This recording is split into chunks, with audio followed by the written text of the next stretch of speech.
গপ্প জাংশন চ্যানেলে তোমাদের আবারও স্বাগত জানাই।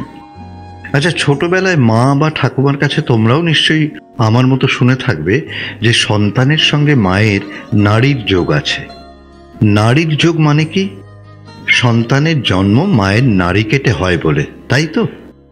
মনে হয় এই জন্যে বলে সন্তান হলো মায়ের শরীর থেকে উৎপন্ন এক টুকরো মাংসপিণ্ড, অর্থাৎ পরিমার্জিত বাংলায় যাকে বলে আত্মজ। তাহলে কি মায়েরা আমাদের না দেখেও চিনতে পারে? কি জানি, পারে হয়তো।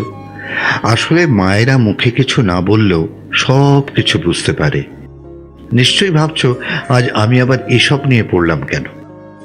আসলে আজকে আমাদের গল্পের কেন্দ্রীয় চরিত্র অমিতা তার ছেলেকে খুঁজছে গত 5 বছর ধরে। কি, নিশ্চয়ই আমার মতো তোমাদেরও কৌতূহল হচ্ছে, অমিতা কি শেষ পর্যন্ত ছেলেকে খুঁজে পাবে? চলো তাহলে শুরু করি আজকের গল্প, আশাপূর্ণা দেবী রচিত আত্মজ।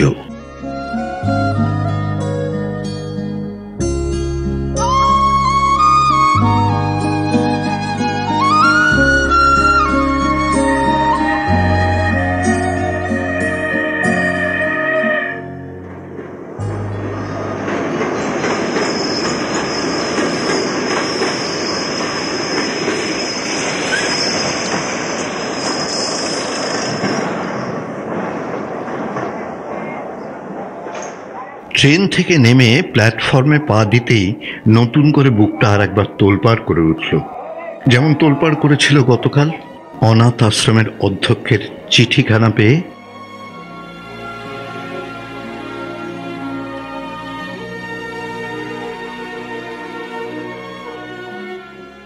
আশার আনন্দ, সন্দেহ আর বেদনায় উদ্বেল হয়ে ওঠা বুকটাকে স্থির করে নিতে শরীরটাকে টান টান করে আস্তে আস্তে অনেকক্ষণ ধরে একটা বড় নিঃশ্বাস ফেলল অমিতা। তারপর হাতের বটুয়া থেকে টেনে বার করল বহুবার পঠিত সেই চিঠিখানা। টেনে বার করে ফের আর একবার চোখের সামনে মেলে ধরল সেই অদ্ভুত রোমাঞ্চকর চিঠি, যে চিঠিতে মেদিনীপুর জেলার এক অখ্যাত গ্রামের এক ছোট্ট অনাথ আশ্রমের অধ্যক্ষ অমিতাকে জানিয়েছেন কলকাতার করুণা নার্সিংহোমের সেই 5 বছর আগে সংঘটিত অগ্নিকাণ্ডের ফলে বিপর্যস্ত হোম হতে এদিক ওদিক ছিটকে যাওয়া সদ্যজাত শিশুগুলির থেকে একটি শিশু তাঁর আশ্রমে পালিত হচ্ছে। ইচ্ছে করলে অমিতা পরিচয় প্রমাণ দিয়ে নিজের সন্তানকে নিজের কাছে নিয়ে যেতে পারে, আর ইচ্ছে না করলে শিশুটির খরচা বাবদ যদি আশ্রমে কিছু সাহায্য দেওয়া যায় সে সাহায্যও সাদরে গৃহীত হবে। ইচ্ছে না করলে? ইচ্ছে না করার প্রশ্ন আবার উঠতে পারে নাকি? অমিতা অনেকবারের পর আরো একবার একটু বিস্ময়ের হাসি হাসল।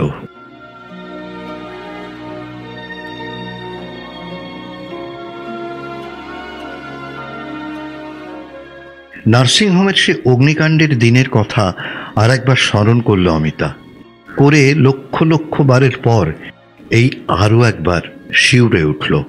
না, শিউরে ওঠাটা পুরনো হয়নি, এই 5 বছর ধরে সেই দৃশ্য কল্পনা করছে আর নতুন করে শিউরেছে অমিতা।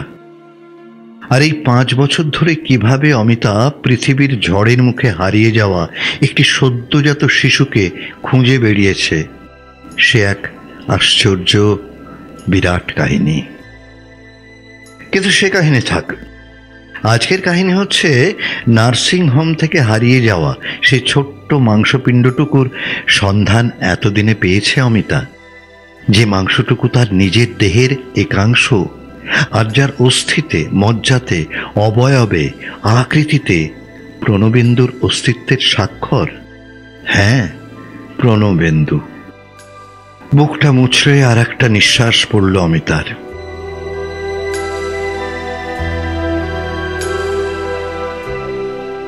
চৈত্রের দুপুরের উদ্দাম বাতাস অমিতার সাদা ধবধবে সরু কালো পাড়ের শাড়ির আঁচলটা দুলিয়ে দিয়ে গেল।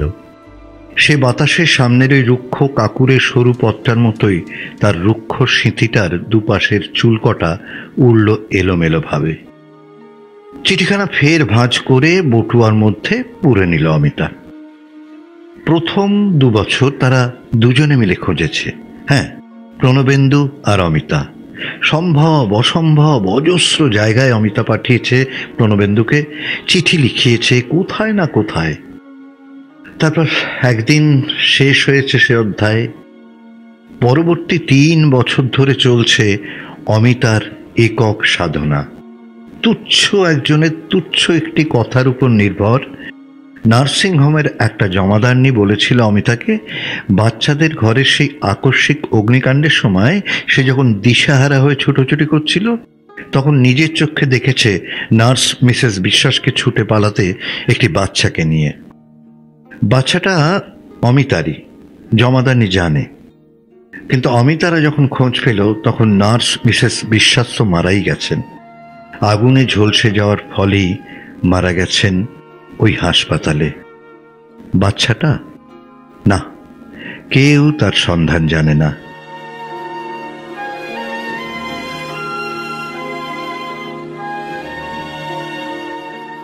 মিসেস বিশ্বাস জগতের এই জনারণ্যের মাঝখানে তাকে কোন নিরাপদ আশ্রয়ে গচ্ছিত রেখে গেছেন, অথবা কোথায় ছড়িয়ে ফেলে দিয়ে মৃত্যুর আহ্বানে দিশাহারা হয়ে ছুটে গেছেন, সে কথা কে বলবে। তবু সাধনার সিদ্ধি থাকে, আপ্রাণ চেষ্টার পুরস্কার থাকে। তাই আজ অমিতা এখানে বুক টান করে এসে দাঁড়িয়েছে দাবির দলিল হাতে নিয়ে।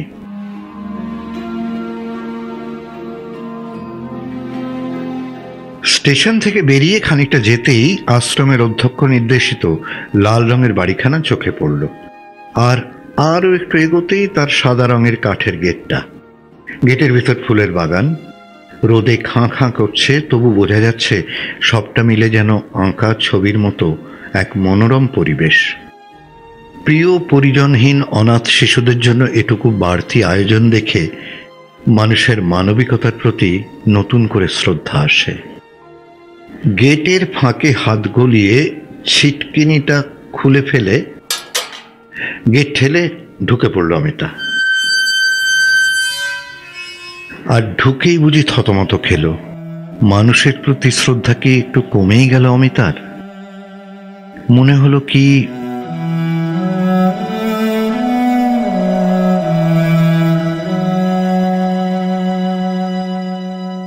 অনাথ ছেলেদের জন্য মনোরম পরিবেশ সৃষ্টির ব্যাপারে যতটা যত্ন নেওয়া হয়, ছেলেগুলির প্রতি বুঝি ততটা নয়। যত্ন থাকলে এই চৈত্রের দুপুরে খাঁ খাঁ রোদে অতটুকু একটা ছেলে একা একা অনবরত একটা স্লিপে ওঠানামা করতে পারে? চারিদিকে তো জনমানবের চিহ্ন মাত্র নেই। ছেলেটাকে দেখেই মমতায় মনটা ভরে উঠল যেন। দ্রুত পায় ওর দিকে এগিয়ে গেল অমিতা। কত বয়স হবে ওর? 5 বছরের বেশি কি? মুখের আদলে পৃথিবী থেকে হারিয়ে যাওয়া একটা মানুষের সাদৃশ্য খুঁজে পাওয়া যাবে নাকি? মাতৃদৃষ্টির মহিমা কীর্তন করে জগতের কত কাব্য, কত সঙ্গীত, কত তত্ত্বকথা সৃষ্টি, সে সমস্ত কি ভুয়ো হয়ে যাবে? অমিতা কি বিশ্বভুবনের মাতৃ সমাজের কাছে হেয় হবে? চিনতে পারবে না আপন আত্মজকে? কেমন একটা স্খলিত অসহায় দৃষ্টিতে ওই রোদে লাল হয়ে যাওয়া দুর্বুদ্ধিওয়ালা ছেলেটার দিকে তাকিয়ে থাকে অমিতা। তাকিয়ে তাকিয়ে বুঝি 5-5টা বছরের ঝোড়ো হাওয়ায় নিশ্চিহ্ন হয়ে যাওয়া একটা ছবি মনে মনে হাতড়ে মরে। কিন্তু কোথায় সে ছবি? তুলোর পুঁটুলিতে ঢাকা একটা মাংসপিণ্ড 5 বছর ধরে পৃথিবীর আলো বাতাস শীত তাপ আর অন্ন জলে পুষ্ট হয়ে কোন রূপে রূপান্তরিত হতে পারে সে কথা কে বলে দেবে অমিতাকে? আচ্ছা, সেদিন নার্সিংহোমে অমিতাকে দেখতে এসে কারা যেন বলছিল,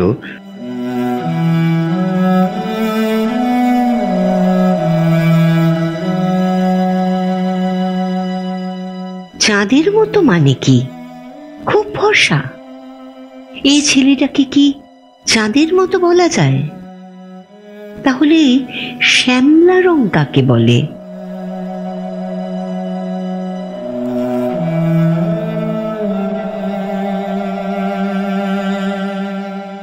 কতক্ষণ যে বোকার মতো দাঁড়িয়েছিল অমিতা সময়ের জ্ঞান হারিয়ে কে জানে। ইত্যবসরে ছেলেটা তার উদ্দাম খেলায় ক্ষান্ত দিয়ে এদিকে সরে এসেছে। কি হলো, কাকে খুঁজছেন আপনি? পরিষ্কার সপ্রতিভ গলায় প্রশ্ন করল ছেলেটি, শ্যামলা শ্যামলা গোল গোল গাল দুটি ফুলিয়ে। না না না, বছর পাঁচেকের বেশি বয়স ওর নয়। কি হলো? আরে কি হলো? কাকে খুঁজছেন বলবেন তো? হ্যাঁ, ও কাকে খুঁজছে? এই তোমাদের একজনকে। কেন একজনকে মানে কি? নাম নেই বুঝি তার? নাম? অমিতা আরো অসহায়ভাবে চারিদিকে দৃষ্টি মেলে মেলে ভাবতে চেষ্টা করে অধ্যক্ষের পত্রে নামের উল্লেখ আছে কিনা, কিন্তু কই, শুধু বালকটি বলেই উল্লেখ আছে। আমি তার নাম জানি না। নাম জানে না? কি বোকা! খুঁজতে এসেছে অথচ নাকি নাম জানে না। তা কে হয় সে আপনার শুনি? আমার ছেলে, আমার ছেলে হয় সে। আমি তার মা হই।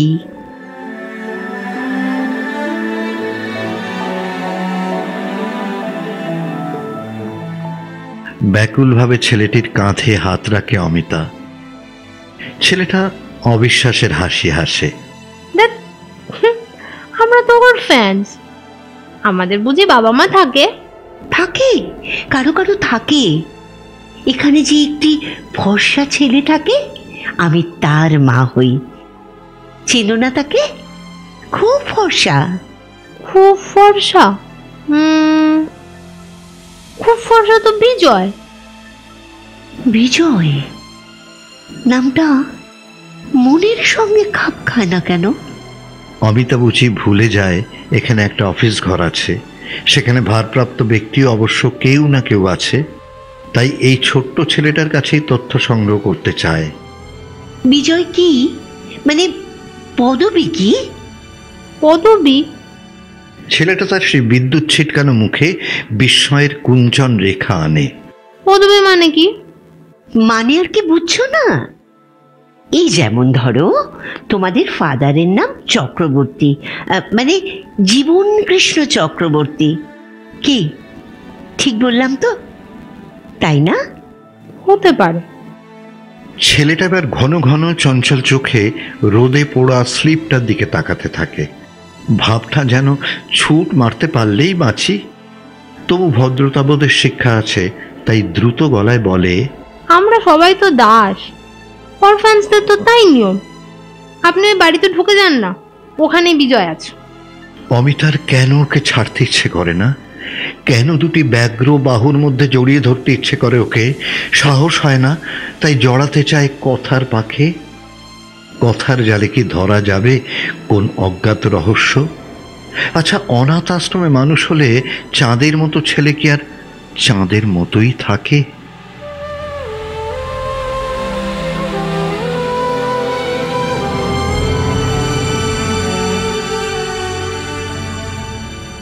সত্যিই কি সেদিন কারো কারো চোখে সদ্যজাত শিশুটাকে চাঁদের মতো লেগেছিল, না অমিতাকে তারা মিথ্যে আদর করেছিল, চাঁদের মতো ছেলে হয়েছে তোর এই বলে?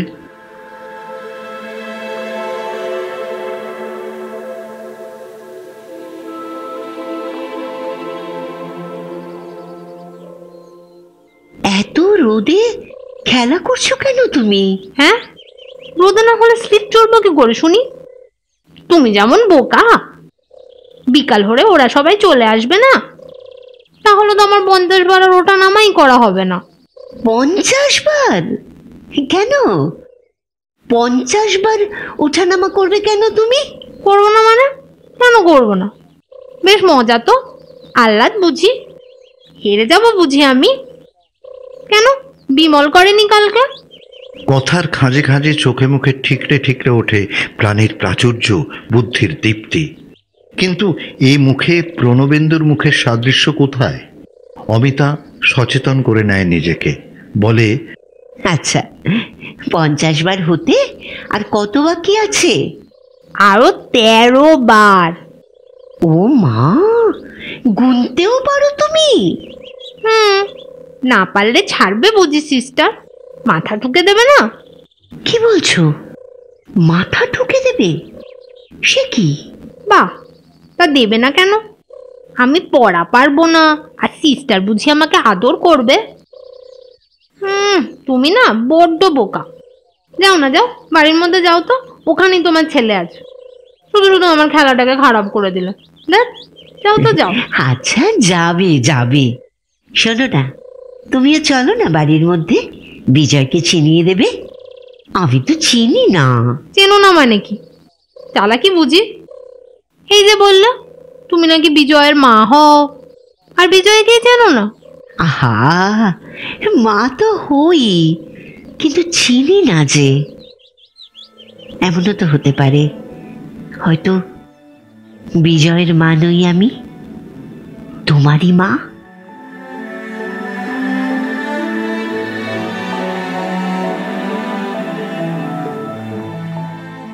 অমনি বললেই হলো, খালি খালি বাজে কথা। তোমার যা বলবার ইচ্ছা আছে তুমি ফাদারকে গিয়ে বলো তো, আমাকে আর বিরক্ত করো না, আমি যাচ্ছি। যাও তো। এবার ছুট মারে ছেলেটা, আর ছুটে গিয়েই শুরু করে দেয় পুরনো খেলা। উঁচু জায়গায় উঠে পড়ে সরিয়ে নামা। অমিতা মুগ্ধ দৃষ্টিতে তাকিয়ে থাকে ছেলেটার লাল হয়ে ওঠা শ্যামলা শ্যামলা গোল গোল মুখখানার দিকে।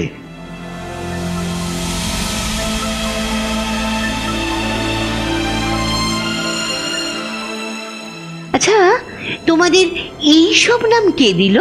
এই বিজয়, অরুণ, নাম কে দিল? তুমি বুঝি পাগল?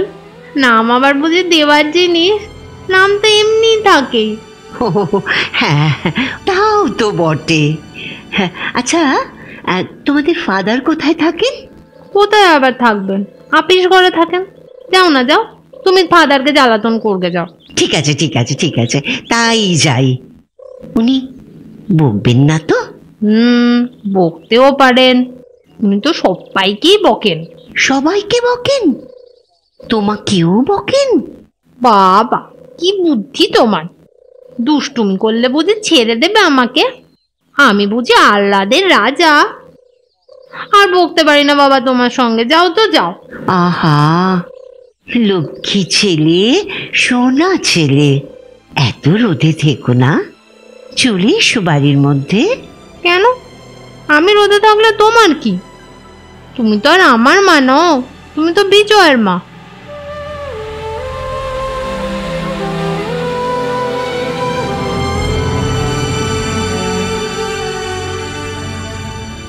দেহের মধ্যে কি ভূমিকম্প হয় না? অমিতা এই মুহূর্তে অনুভব করল হয়। সুদীর্ঘকালের সঞ্চিত বাৎসল্যের স্নেহ সুধা রস উছলে উঠতে চায় সেই ভূমিকম্পের দোলায়।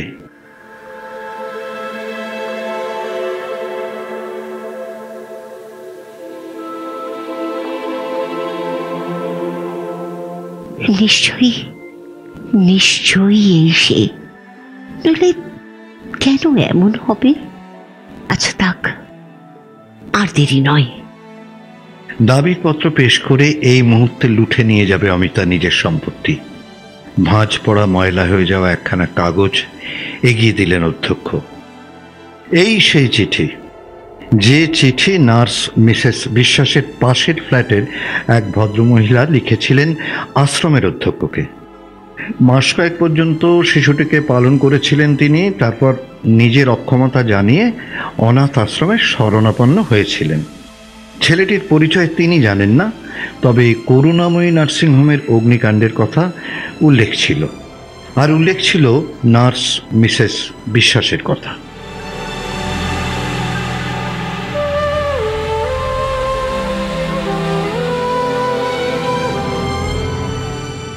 আপনি কি এখনই নিয়ে যেতে চান? আমাদের গেস্ট হাউস আছে কিন্তু।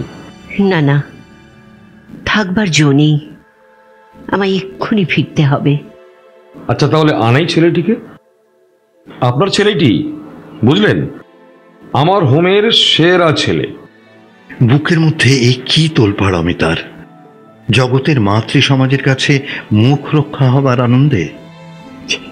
ছেলেটি ছেলেটি বোধহয় ওই বাইরে বাগানে খেলা করছে, তাই না? বাইরে বাগানে? অধ্যক্ষ চক্রবর্তী ভুরু কুঁচকে একবার জানলা দিয়ে বাইরের রোদের পরিমাণটা পরিমাপ করলেন, তারপর জোরের সঙ্গে বললেন, এখন বাগানে? না না না, সে ছেলে মোটেই এরকম নটি নয়। বললাম তো, ভেরি গুড বয়। এই যে ডাকছি তাকে। অধ্যক্ষের পিছন ঘেঁষে দাঁড়িয়ে থাকা ছেলেটার দিকে বিহ্বল দৃষ্টিতে তাকিয়ে থাকে অমিতা। কাগজের মতো সাদা রঙকে কি চাঁদের মতো বলে?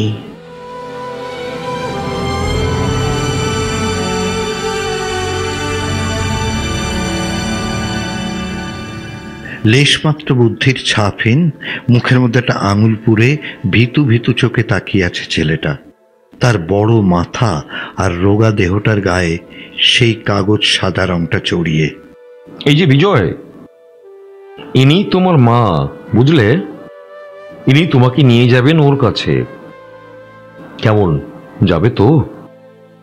ভাবলেশ শূন্য মুখে সম্মতিসূচক একবার ঘাড় নাড়ে ছেলেটা। দেখলেন তো, বলেছিলাম কিনা, এর মতো বাধ্য ছেলে দুটি আর নেই। এই যে সাত চড়ে রানেই বলে না, ঠিক তেমনি। নিয়ে গিয়ে দেখবেন, এর জন্য ট্রাবল বলে কিচ্ছুটি পাবেন না।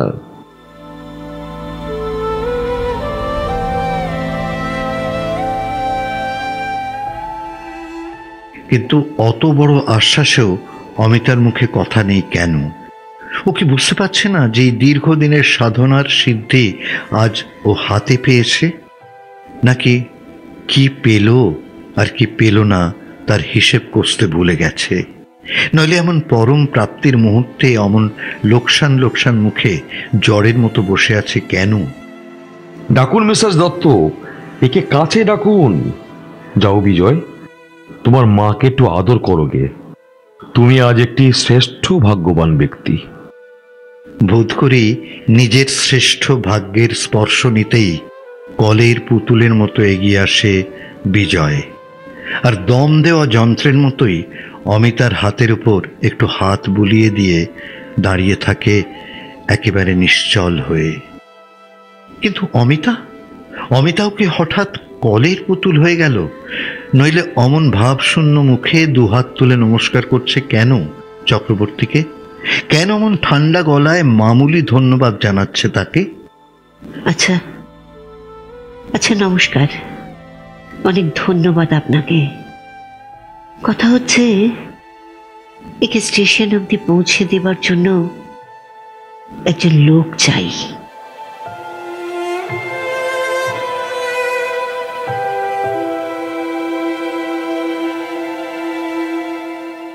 হ্যাঁ, অন্তত একটা লোক চাই অমিতার, তার এই দুর্লভের ভার বহন করতে।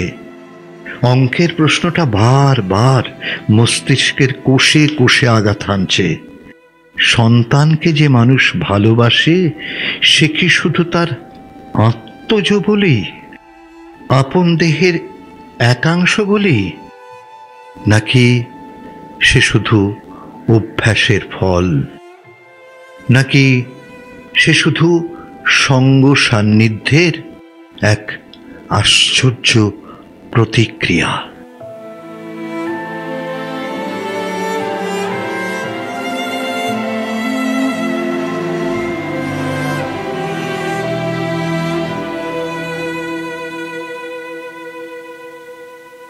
কখনো কখনো আত্মজ না হয়েও কেউ কেউ আত্মার খুব কাছাকাছি চলে আসে, তাই না? এই যেমন ধরো ছেলেটি অমিতার চেনা পরিচিত না হয়েও প্রথম আলাপেই কেমন অমিতার মনের মাঝে জায়গা করে নিয়েছে। কিন্তু বিজয় অমিতার আত্মজ হওয়া সত্ত্বেও অমিতার মনে কোনো রেখাপাত করতে পারল না। 10 মাস 10 দিন বিজয়কেই তো গর্ভে ধারণ করেছিল অমিতা। কখনো কখনো বোধহয় আত্মার সম্পর্ক রক্তের সম্পর্ককেও অনেক দূর ছাপিয়ে যায়। তার প্রকৃষ্ট উদাহরণ হল স্বামী স্ত্রীর সম্পর্ক। কেউ কাউকে জন্ম থেকে না চিনেও একে অপরের আত্মার জন হয়ে উঠতে পারে।